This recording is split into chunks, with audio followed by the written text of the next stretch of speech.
Severe storms, flooding Texas, Oklahoma, Ohio, Louisiana. St. Charles Parish declares state of emergency after reports of more than 200 flooded homes. Severe storms, significant flooding aim at Texas, Oklahoma. 216 homes flood in St. Charles Parish after storm drops 12 inches of rain in 2 hours. The thunderstorms that moved through the New Orleans area Thursday night spent a little extra time churning over St. Charles Parish, dropping up to 12 inches of rain in just 2 hours and flooding more than 216 homes, according to officials.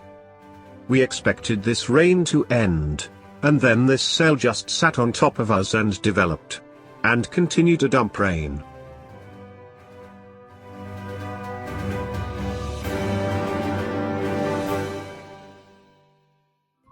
Thank you for watching. Please subscribe to us on YouTube.